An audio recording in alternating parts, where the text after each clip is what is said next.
नमस्कार विद्यार्थियों, मेघराज गुरुकुल में आपका स्वागत है।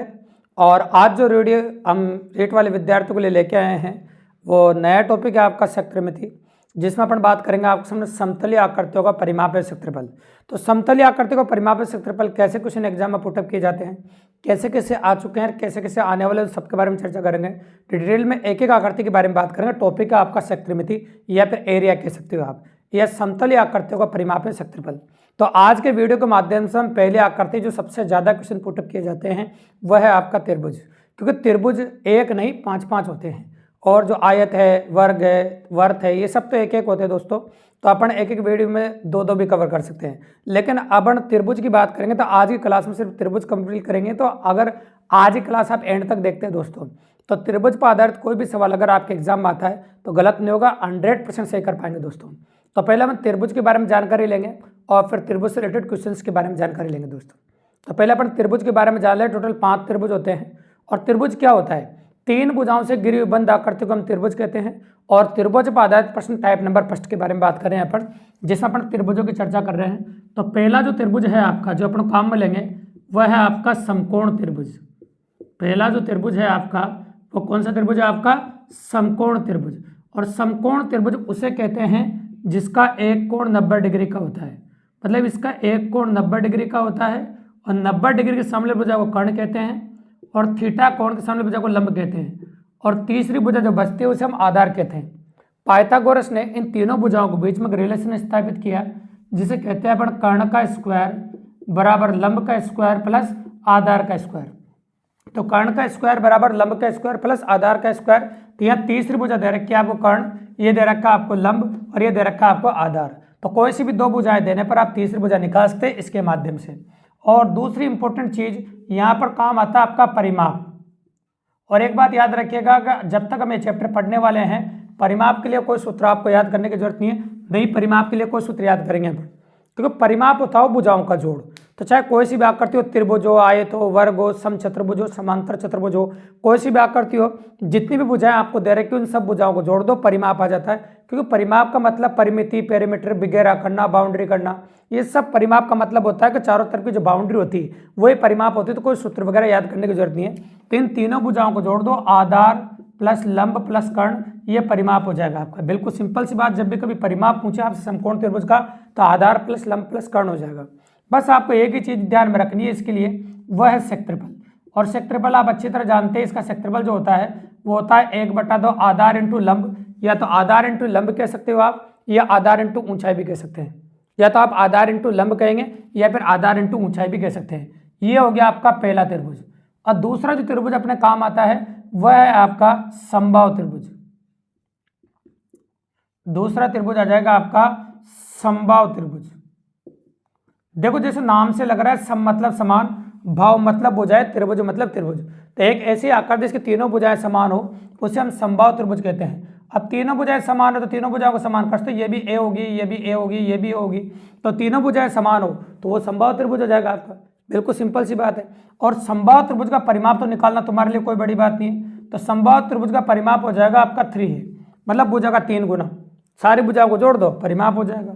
अगली बात आ गया आपका क्षेत्रफल।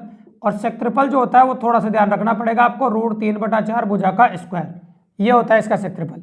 और तीसरी सबसे इंपॉर्टेंट बात जो काम आती है वह है ऊंचाई, मतलब समबाहु त्रिभुज की ऊंचाई। और समबाहु त्रिभुज की ऊंचाई समषटभुज में भी काम आएगी, इसलिए आपको पता होना चाहिए √3/2 इंटू भुजा। तो समबाहु त्रिभुज में 2 इंपॉर्टेंट चीजें जो काम आने वाली है, एक तो क्षेत्रफल √3/4 इंटू भुजा का स्क्वायर, और एक ऊंचाई होती है √3/2 इंटू भुजा। तो ये समबाहु त्रिभुज के लिए इंपॉर्टेंट है। तो दूसरा इंपॉर्टेंट त्रिभुज था आपका, वो था आपका समबाहु त्रिभुज।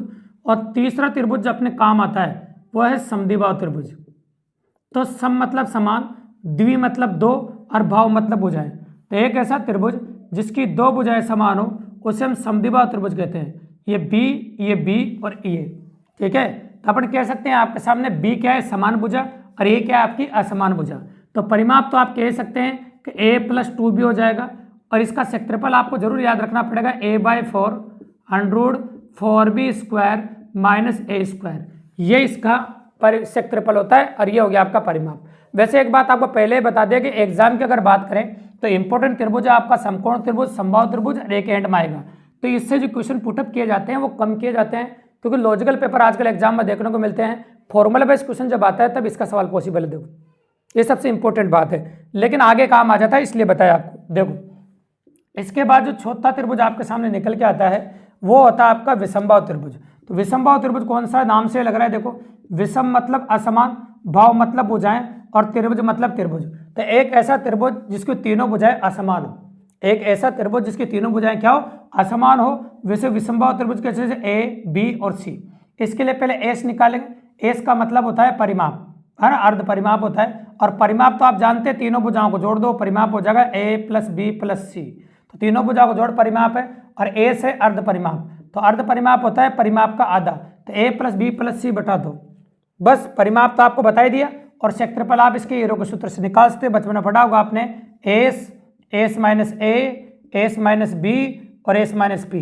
तो जब अपन पढ़ेंगे समांतर चतुर्भुज तो वहां पर ये काम आएगा, दो विषमबाहु त्रिभुज से मिलकर बनेगा वो, आना इस वजह से वहां पर काम आ सकता है। लेकिन यहाँ तो बिल्कुल भी काम नहीं आएगा, क्योंकि इसके सवाल अपन उससे कर देंगे। तो आपको एक बात और बता देते हैं कि चौथा नंबर का त्रिभुज भी इतना इंपॉर्टेंट नहीं है अपने लिए। अपने लिए पहला, तीसरा मतलब दूसरा और पांचवा जो त्रिभुज अपन पढ़ेंगे तो उसके बारे में बात कर रहे हैं। तो पांचवा जो त्रिभुज है आपका वह है आपका समकोण समद्विबाहु त्रिभुज। समकोण समद्विबाहु त्रिभुज, जैसे नाम से लग रहा है, अगर आप नोटिस करो तो समकोण समद्विबाहु त्रिभुज। समकोण मतलब एक ऐसा त्रिभुज जिसका एक कोण 90 डिग्री का हो, है ना, एक कोण 90 डिग्री का और दो भुजाएं बराबर भी हो। तो दो भुजाएं जो बराबर होगी वो तो क्या आधार और लंब भी बराबर हो सकता है, क्योंकि कर्ण तो कभी बराबर हो नहीं सकता। कर्ण तो सबसे बड़ी भुजा होती है ना, क्योंकि सबसे बड़े कोण के सामने भुजा क्या होती है, सबसे बड़ी होती है, यानी सिंपल सी बात है। तो ये सबसे बड़ी भुजा होगी आपकी। और अगर हम बात करें आपके सामने देखो तो यहाँ से निकाल सकते हैं अपन। देखो तो यहाँ के समान भुजा क्या है, आधार बराबर लंब बराबर ए, और ये समान भुजा हो गया, ये हो गया आपकी समान भुजा। ठीक है, अब यहाँ से क्षेत्रफल वहां से निकाल सकते हैं। क्षेत्रफल हो जाएगा आपका 1/2 आधार इंटू लंब, आधार भी ए लंब भी ए, तो क्षेत्रफल हो जाएगा ए स्क्वायर, मतलब समान भुजा का स्क्वायर। और कर्ण का स्क्वायर वहां से निकाल सकते हैं अपन, कर्ण का स्क्वायर बराबर लंब का स्क्वायर भी ए स्क्वायर, आधार का स्क्वायर भी ए स्क्वायर। तो कर्ण का जो मान होगा कर्ण स्क्वायर बराबर 2a स्क्वायर। ठीक है भाई, तो यहाँ से वर्गमूल निकाल दो, जो कर्ण निकल के आएगा √2a। अगर आप भुजा को √2 से गुणा कर दो तो यहाँ से कर्ण निकल के आ जाएगा आपका। तो ये त्रिभुज भी इंपॉर्टेंट है आपके लिए। तो तीन त्रिभुज इंपॉर्टेंट है, पहला, दूसरा और ये पांचवा। इनसे जो क्वेश्चन पुटअप करने के चांस है वो काफी ज्यादा बनते भी है। इस प्रकार की पॉसिबिलिटी आपको एग्जाम में देखने को मिल सकती है। अब यहाँ से कैसे कैसे क्वेश्चन एग्जाम में पुटअप किए गए हैं, कैसे कैसे अच्छे अच्छे क्वेश्चन है। देखो छोटे मोटे क्वेश्चन तो अपन बिल्कुल नहीं लेने वाले हैं, अच्छे क्वेश्चन अपन लेने वाले हैं, बाकी नहीं लेंगे, है ना। तो कैसे प्रकार के क्वेश्चन बनेंगे उनके बारे में बात कर लेते। देखो तो मैंने आपके सामने लिया कि एक त्रिभुज है जिसकी भुजाएं दे रखी है अपन को 5, 12 और 13, और आपसे पूछा उसका क्षेत्रफल ज्ञात कीजिए। पहला सवाल है, एक त्रिभुज जिसकी भुजाएं दे रखी 5, 12 और 13 और उसका क्षेत्रफल आपको ज्ञात करना है।